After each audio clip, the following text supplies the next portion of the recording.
എല്ലാവർക്കും നമസ്കാരം. എൻ്റെ വീഡിയോയിലേക്ക് I M Liju Joseph from auto export Kerala.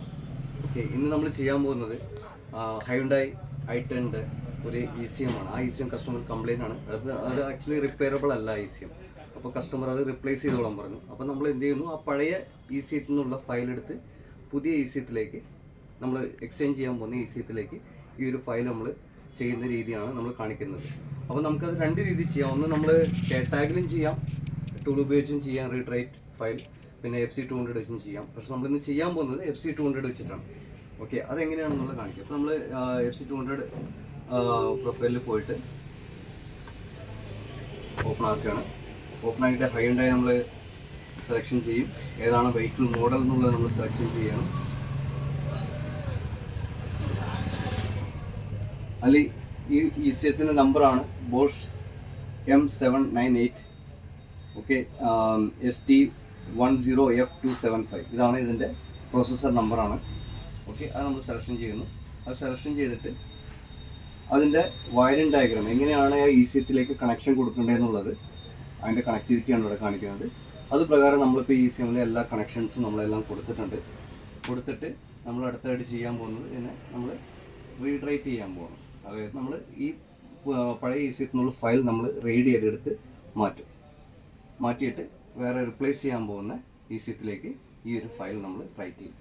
അതാണ് ഇപ്പോൾ നടക്കാൻ പോകുന്ന പ്രോസസ്സ്. ഓക്കെ, നമ്മൾ EEPROM റെഡി ചെയ്യണം. റെഡി ചെയ്ത് നമ്മളത് സേവ് ചെയ്യണം. ഏറ്റവും ആദ്യമായിട്ട് അത് നമ്മൾ സേവ് ചെയ്യാൻ പോകുന്നത് നമുക്ക് എവിടെ വേണമെങ്കിൽ സേവ് ചെയ്യാം. ഇപ്പോൾ ഞാൻ സേവ് ചെയ്യുന്ന ഇന്നത്തെ ഫയലിൽ വെച്ചിട്ട് സേവ് ചെയ്യട്ടെ.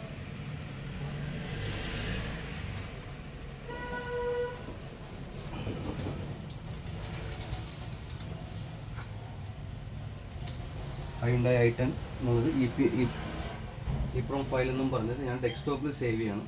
എൻ്റെ ഒരു എളുപ്പത്തിന് വേണ്ടിയിട്ട് സേവ് ചെയ്ത് ആ ഫയൽ നമുക്കിവിടെ കാണാം. ആ ഫയലാണ് ഈ കാണുന്നത്. ഓക്കെ, അടുത്ത് നമ്മൾ ചെയ്യാൻ പോകുന്നത് ഫ്ലാഷ് ചെയ്യാൻ പോകുന്നത്. ഫ്ലാഷ് ഫയൽ നമ്മൾ റീഡ് ചെയ്തെടുത്ത് ഇതേപോലെ തന്നെ നമ്മൾ സേവ് ചെയ്യും.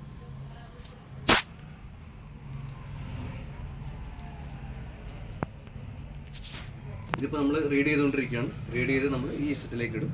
ഇതുപോലെ നിങ്ങൾക്ക് എന്തെങ്കിലും ECM റിലേറ്റഡ് എന്തെങ്കിലും എൻക്വയറീസ് ഉണ്ടെങ്കിൽ, എന്തെങ്കിലും ഡിഫക്റ്റീവ് ECM ഉണ്ടെങ്കിൽ നമുക്ക് റിപ്പയർ ചെയ്യാം. അതല്ല, റിപ്പയർ ചെയ്യാൻ പറ്റാത്ത സിറ്റുവേഷൻ ആണെങ്കിൽ നമുക്ക് യൂസ്ഡ് ECM വെച്ച് നിങ്ങളുടെ പഴയ ഡാറ്റ എടുത്തിട്ട്, ഇപ്പോൾ ആ ഒരു കണ്ടീഷനിലാണ് പഴയ ECM ഉണ്ടെന്നുണ്ടെങ്കിൽ ആ ഡാറ്റ നമ്മൾ പുതിയ ECMത്തിലേക്ക് ഇടാം. അതല്ല, ആ ഡാറ്റ കറക്റ്റഡ് ആണെങ്കിൽ നമ്മുടെ അടുത്ത് വേറെ ഡാറ്റയുണ്ട്, ഫയൽസൊക്കെ ഉണ്ട്, അതിട്ടിട്ട് കറക്റ്റ് ഫയൽ സൂട്ടബിൾ ഫയൽ ഇട്ടിട്ട് നിങ്ങളുടെ ECM ഓക്കെ ആക്കി തരുന്നതായിരിക്കും. അതുകൂടാതെ നമുക്ക് എല്ലാ പല ടൂൾസ് എല്ലാം നമ്മുടെ അടുത്തുണ്ട്. ECM റിപ്പയറിംഗ് ടൂൾസ് ഉണ്ട്, പിന്നെ ഓട്ടോമോട്ടീവിൻ്റെ പല ടൈപ്പ് ഓഫ് ടെസ്റ്റേഴ്സ് ഉണ്ട്, സ്കാനേഴ്സ് ഉണ്ട്, അങ്ങനെ ക്യാൻ ബോക്സസ് ഉണ്ട്. അങ്ങനെ ഒത്തിരി സംഭവങ്ങൾ നമ്മുടെ അടുത്ത് ഓട്ടോമോട്ടീവ് റിലേറ്റഡ് ആയിട്ട് അഡ്വാൻസ് ലെവൽ ഡയഗ്നോസ്റ്റിക്കിനോട് എല്ലാ ടൂൾസും നമ്മുടെ അടുത്തുണ്ട്. അപ്പോൾ എന്ത് രീതിയിലുള്ള നിങ്ങൾക്ക് എൻക്വയറി ഉണ്ടെങ്കിലും എൻ്റെ നമ്പറിലേക്ക് കോൺടാക്ട് ചെയ്യാം. നിങ്ങൾക്ക് ടൂള് നമ്മൾ സപ്പോർട്ടോട് കൂടി ടൂള് തരുന്നതായിരിക്കും. എങ്ങനെ യൂസ് ചെയ്യണം, അതിൻ്റെ ഫയലും കാര്യങ്ങളും എല്ലാം റിലേറ്റഡ് നിങ്ങളുടെ എല്ലാ ഡൗട്ടും തീർത്ത് നമ്മൾ സപ്പോർട്ടോട് നിങ്ങൾക്ക് ടൂള് തരുന്നതായിരിക്കും കേട്ടോ. Thank you so much for watching my video. Thank you.